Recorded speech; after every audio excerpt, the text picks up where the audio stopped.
How do you write a report for ultrasound hematometra? How do you do it? See how I do it myself. So, ultrasound case report challenge, hematometra, can you spot the diagnosis?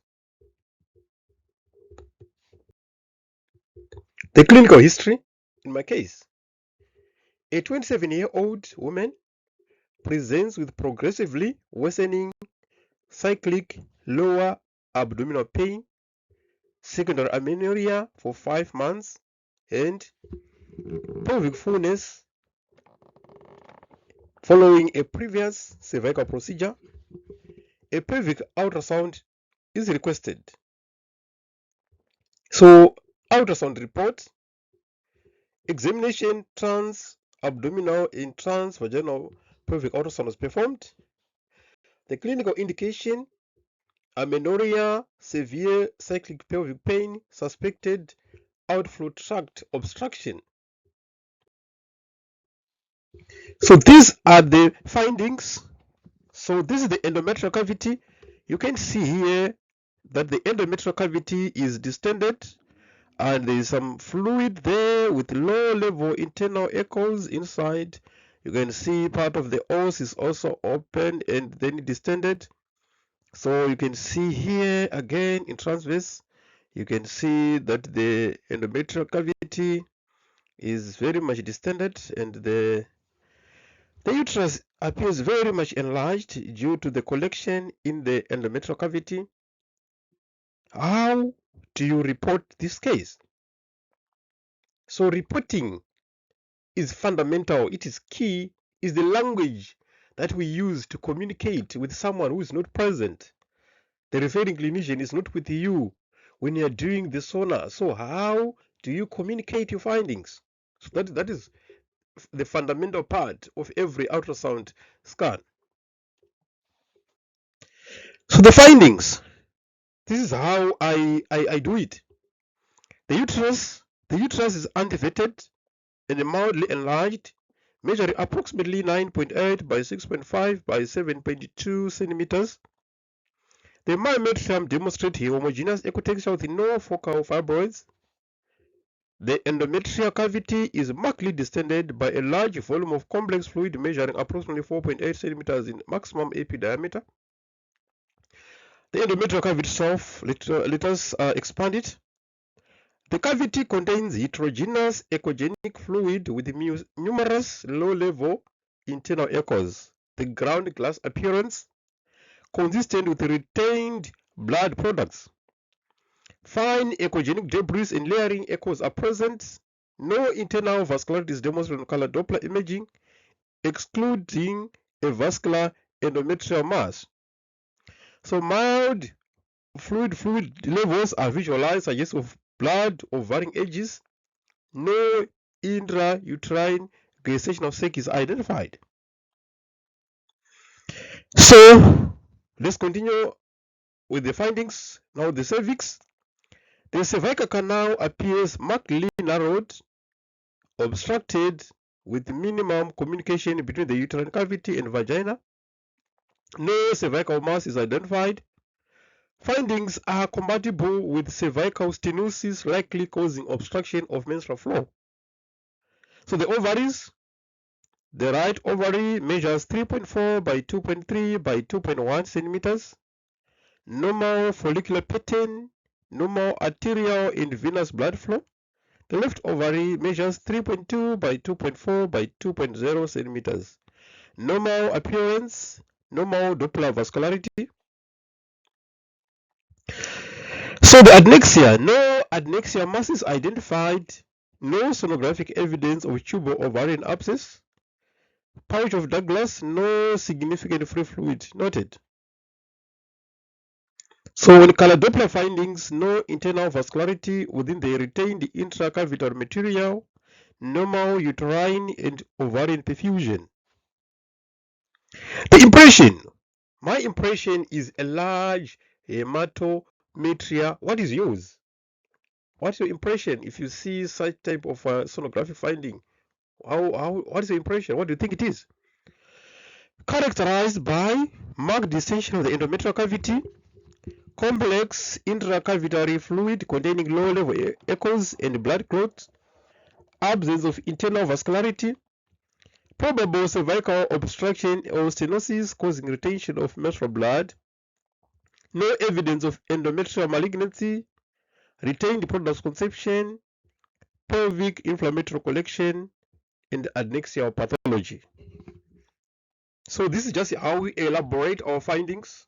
That's an elaboration of the impression.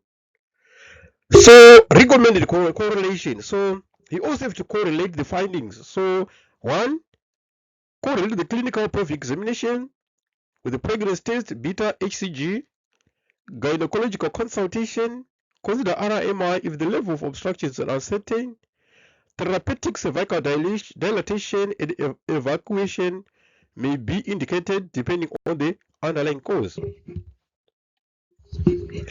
So now, let's go to the learning points in this case. Typical ultrasound features of hematometria. So you have to understand the typical characteristics or the morphology of hematometria on ultrasound. A large uterus, distended endometrial cavity, complex echogenic fluid, low-level internal echoes, the characteristic ground glass appearance. So this is the ground glass appearance. Fluid levels from layered blood products.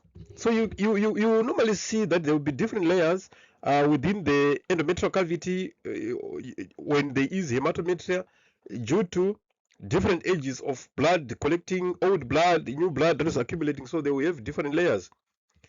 So blood clots within the cavity. So the clots can also form. Then no internal Doppler flow.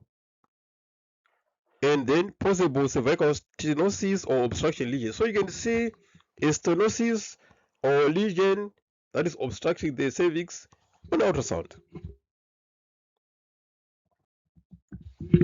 So now let's just do this case challenge quickly. A young woman presents with severe monthly pelvic pain and amenorrhea. Ultrasound reveals a massively distended endometrial cavity filled with complex echogenic material, but no blood flow on Doppler. What is the most likely diagnosis? A. Pyometra. B. Endometrial carcinoma. C. Hematometra. D. Retained products of conception. A woman hasn't had a period for 5 months, but the uterus is full. What is the most likely diagnosis? So this type of small history must capture everything. The moment that a patient is referred to you with such type of brief histories, at the back of your mind, you should also start to think about hematometria. That's a good possibility. That's a good possibility. You have to think about it. So the clinical pill, your take home. Hematometria should be suspected in patients with cyclic pelvic pain, amenorrhea, and a distended endometrial cavity containing avascular echogenic fluid. The most common causes include cervical stenosis after surgery, congenital outflow tract anomalies such as an impaired hymen or transverse vaginal septum. Radiation therapy or obstructing cervical lesions are the other causes of hematometria. So prompt diagnosis is important because untreated hematometria can lead to infection, pyometra, endometriosis from retrograde menstruation, infertility, and chronic pelvic pain. Ladies and gentlemen, let me repeat again the clinical pill. So this is very critical. You must just jot this down and just have somewhere a space in your memory where you have to keep it and remember it for the rest of your life. Hematometria should be suspected in patients with cyclic pelvic pain, amenorrhea, and a distended endometrial cavity containing avascular echogenic fluid. The most common causes include cervical stenosis after surgery, congenital outflow tract anomalies such as an impaired hymen or transverse vaginal septum, radiation therapy or obstructing cervical lesions. Prompt diagnosis is important because Untreated hematometra can lead to infection, which is pyometra, endometriosis from retrograde menstruation, infertility, and chronic pelvic pain. So this marks the end of this case presentation. Ladies and gentlemen, this is how I write my report. I don't know how you do it. This is just a simple report. Remember, again, every Friday and Wednesday we do post a simple report writing cases. Then remember also on Monday, on Tuesday, on Thursday, on Friday, we also post our normal case discussion on real cases for discussion. Then we've got our everyday challenge for the quiz sessions. These are the things that will make you to master a medical ultrasound. So take them seriously. If you've got any questions, feel free. You can ask under the comment section. Enjoy the day.